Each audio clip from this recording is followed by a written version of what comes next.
Tonight on Metro News in Focus. Is voter turnout still declining? And a school is biting back at obesity.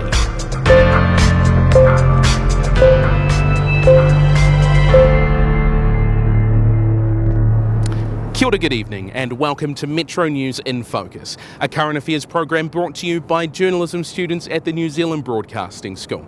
Over the next 7 weeks, we're going to be bringing you Canterbury stories and taking a closer look at issues that matter to us all. First up tonight, the local body elections are underway, but with only 11% of ballots returned so far, voter turnout continues to be an issue. Stirling has more. It's said the best functioning democracy is one where everyone is engaged. But when it comes to local body elections, New Zealand is behind. Turnout measures the percentage of eligible voters who actually cast a vote, but historically it's been low. Less than half of voters took part in the last local body elections. I asked 3 mayoral candidates why that was, and got some very different responses. I think it's because people are disillusioned with the voting process. So it's not that people are apathetic. I completely disagree with that. I think people just don't see that their vote will count to make a real difference. Because there's been no real race, it's been preordained. You've had a mayor, an incumbent, who's been way ahead of everyone else. Leanne Dalzell felt the process was to blame. I think it is partly the ballot because you get it in the mail and you've got to make sure that you find the time to send it back. Christchurch Electoral Officer Joe Daly agreed, but felt there was more to it. Well, there's lots of comments that are made regarding that. The type of voting, postal voting, there's a lot of people that is a process they're not familiar with or interested in. Voter apathy, lack of understanding on what councils do and who they're voting for and what that will mean for them, for people. And I guess nationally it's across the country. With so much unease with voting in the local bodies, what does it take to engage voters? Those I spoke to felt a civic duty to involve themselves, even if the process wasn't the easiest. I guess it's about the presentation of it in the long run. I mean, a lot of the engagement around the local policies is just words upon paper, and it doesn't give you a clear idea of what this is clearly going to involve. I decided this year that I should read through all the booklet and just actually see who the candidates are for each of the different sectors. I guess it's not that hard to have a quick flick through and just have a look at who the different candidates are. The staid approach to engagement at the local level is a major issue, according to Local Government New Zealand's Mike Reid. We have to look at the decision-making structures that councils have. You know, they can be very formal council meetings run by standing orders. People have very, if you're a member of the public, you turn up for a council meeting, you can only speak when allowed, usually at the start of the meeting. Sometimes that's highly controlled about what you can say and how long you can speak. Mike Reid says strategy talks for engaging voters at the local body level have been ongoing and praises the Christchurch model. While those discussions take place, the message for voters, and young ones particularly, is simple. My message is to get involved, certainly vote, have your say now, but don't stop demanding the right to have your say throughout the term. Stirling, Metro News.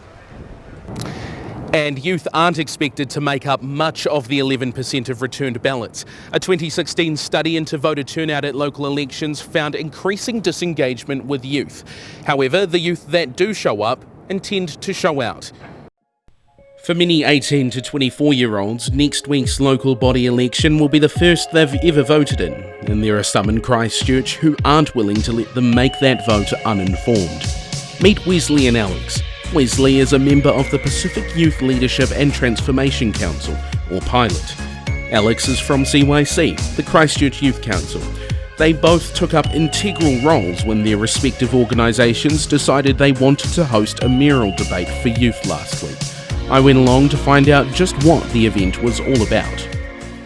I think in times like these, which are marked by so much turbulence and so much uncertainty, having a strong democracy is one of the most effective ways of getting our society to a point that we really want to be at, and events like this is what facilitates that.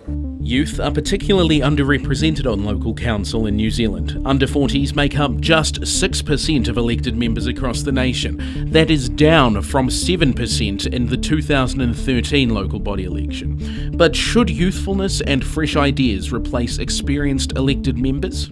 I think there should be a mixture, because as much as we think that young people rule the world, and we will, older people definitely have the benefit of experience.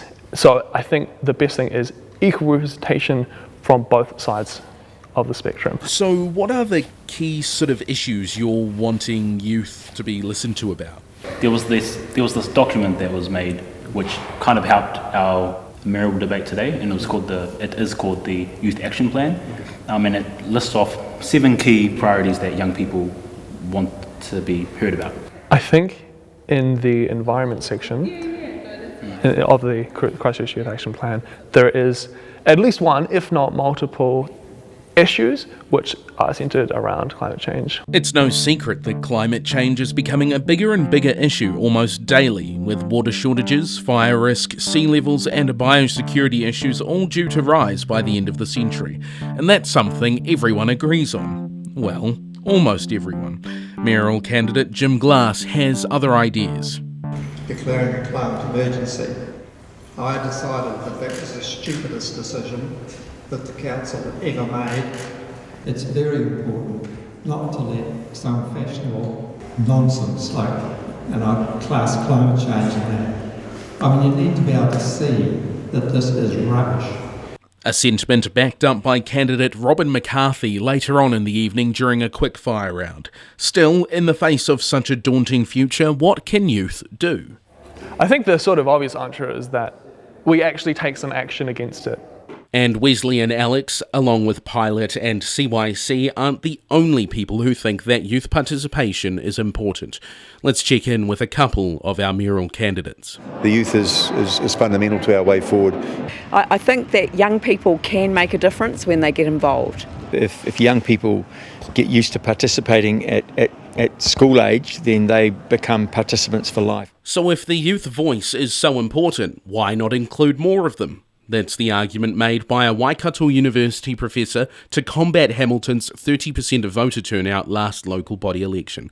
But lowering the voting age, I'm all for it. I really do think that participation beyond the vote is what makes the difference. Give the voting age to 16-year-olds, but do it in a way that it's measured. If you play the game of Monopoly, the youth of today are joining the Monopoly board when most things are already being bought. But if there's a code to youth involvement that these two groups have cracked, it's this: food. And the key ingredient? Plenty of it. And remember, if you haven't voted yet, the electoral officer must have your votes no later than midday on Saturday the 12th of October. People need to be more aware of the refugee community. That's the message from the Canterbury Business Association, and it's launched a campaign to raise that awareness. Here's Brooke Hunter. Canterbury New Zealand Business Association's latest campaign, Walk a Mile in a Refugee's Shoes, hopes to promote awareness of refugees in the community. The fortnightly walks began in August and will run until the end of the year, wanting to fundraise donations in partnership with the United Nations Refugee Agency. The campaign is aimed at uniting the community by connecting members of the public with refugees. So the whole point about this campaign is to just spread awareness among the people about the refugees, about the different challenges they're facing, about how they reached here, what are they doing now. So by doing this, we're just trying to create an inclusive environment where the refugee can share his or her experience and feel more comfortable. Often held in the Botanic Gardens and Heikell Park area, each walk offers the community the opportunity to listen to a refugee share their experiences. Salah Al-Abdul, a refugee from Syria, wanted to participate in these walks to educate the community about refugees, as he feels many do not know a lot about them. I want to speak because I want them to know about refugees more, because maybe some of them they didn't see anyone before. The campaign allows members of the community to spend an hour with a refugee having a conversation and asking questions about their lives. Thomas encourages the public to join in on these walks as they offer a learning experience about different cultures. Definitely, see, it's just a matter of 1 hour where you can just spend in a whole week and you're just coming to meet some people, and it's obviously a really good thing to get and meet new people, and somewhere you just get a feeling that how blessed your life is when you just listen to someone else's tragedies or what has actually happened in their life, and that's when you value your life and your experiences more. Brooke Hunter, Metro News. Should children be taught how to eat healthy? A Christchurch school is taking on its own approach to nutrition in the hopes of taking a bite out of New Zealand's shocking obesity statistics. Isobel Prasad with this story. A hands-on approach to healthier eating. These children are focusing on an important aspect of their well-being: food. Obesity is a concerning issue facing adults and children across the country. We know in New Zealand that 21% of children are overweight. That's in the age group of 2 to 14. And there's also about 12.5% of children who are obese. But for the staff and students of Te Pā Ōrākei Hautu, cutting down these statistics is one of their main targets. Looking at what's being served in the kitchen and into the mouths of these children. It starts with their school chef, Bex Dawson, who spends her week preparing morning tea and lunch for 260 students and 40 staff members. There's only 2 of us in the kitchen. We get in really good quality food. I buy in only free-range meats and we only get New Zealand fruit and veg. Opened just 5 years ago, this school's love for kai has inspired them to take a closer look at what their students are eating, providing them with the best nutrients for their growing bodies and minds. So people who started the school love food and love to eat together and connect with each other. And the children love it too. My favourite part of the day is eating because Bex and Spray make the best food. But unhealthy food is becoming more accessible each day. There's the local McDonald's, and these days we've got a lot of fast food outlets settling up next to schools and in suburban areas. Stenning says we all have a different view of what healthy is, which makes eating a lot harder than it should be. But we have to define first of all what's healthy, and that's the difficulty because every group will define that for themselves, and there's a risk with that, and that you can end up with even wonderful celebrity chefs having their own ideas about what constitutes a healthy diet, and that may not necessarily be right for children. So how beneficial is a healthy and balanced diet for a child? So academically, if we want our children to develop mentally, socially, physically, we really have to make sure that the food they're swallowing is actually meeting their needs. Dawson believes the program at Te Pā should be in schools nationwide.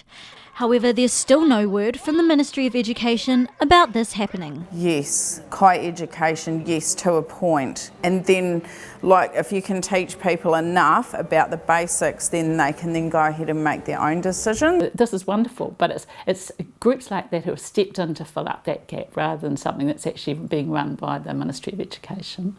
So with a bit of education and programs like this, there's hope that our obesity figures will drop, especially in children. A lot of kids are teaching their parents how to use computers, and I guess in time they're going to teach them to cook as well. That may happen. So it's groups, organisations and schools making the difference. Isobel Prasad, Metro News. With the price of coarser wool still low in New Zealand, farmers are looking ahead by promoting its natural and sustainable attributes. Courtney Winter reports. It's a difficult job. The price for coarse wool used in carpets is barely covering the cost of the shearers. New Zealand's demand for wool has continued to dip due to the amount of consumers opting for synthetic fibres. Of New Zealand's wool production, around 80 to 85% is crossbred wool, and the rest is fine wool, which is made up of half-bred and merino wools. It will take within a year for wool to break down, compared to synthetic materials which can take up to 40 years. Well, the key thing is it is sustainable and it is natural. It's a natural product and it's biodegradable. It breaks down. Synthetics don't. Farmers are researching and developing new ways to be able to use the coarser wool more efficiently. Farmers are trying to do their best. Most farmers are being very proactive in what they're producing. Yes, one or two might be starting to take shortcuts within their shed preparation, but that's relatively easy to rectify it going forward. Farmers are staying positive, saying its demand will grow, with more people globally looking to use more sustainable and natural products. Personally, I think it's pretty positive. I think there's great opportunity out there with regards to a push towards more natural fibres. I think with the advances in technology and all that sort of stuff, there's lots of things that can be done to wool and lots of things that wool can be used for. From a biodegradable, natural, sustainable fibre, sheep farmers believe there is no better substitute than wool. Courtney Winter, Metro News. And finally tonight, a local dance group with a twist has been sharing Chinese culture through its performances, hoping to gain interest. Here's Brooke Hunter. When you think of lions, a colourful prancing creature like this probably isn't what you had in mind. But according to Chinese culture, these mythical beasts are based on tales told by travellers from Persia, now Iran, and India. People always describe this animal as the king of beasts, and majestic and all this. So it kind of take on a magical hue to it. And so to the Chinese say, oh, since it's the king of beasts or so mythical, they must be, super, must be everything great, so on there. So they just design it by their description. So you see horns, big teeth, big eyes, scales, and flames around. The mythical connection to lions is shown through performing, which can act as a form of blessing and carrying good luck. The Chao Yi Lion Dance team can have up to 40 performances during their busiest period around Chinese New Year. To celebrate Chinese Language Week last week, the group ran a workshop to teach younger children about the dance. Chinese Language Week, so they have so in conjunction with all other things, so I thought it was a good idea just to bring kids in, because so this dance, usually kids are the one that picks it up first. For Chan, the best part about the dance is the history surrounding the lion and performing. Interacting with the community creates the ability to teach the public something new about Chinese culture. It's the differences rather than, there's something that I do like about other culture. That's the main thing that I want to bring to people. And also maybe for the young, especially for some kids that are grown up here that are not in the mainstream culture, it's something for them to say, I belong to this group and it's still cool. Brooke Hunter, Metro News. And that's all for tonight. Check out our website metronews.co.nz and stay up to date with our Facebook and Instagram. Join us again next week, but for tonight, those were our stories in focus. I'm Isaac Gunson, and from all of us, ngā mihi nui, hei konei rā.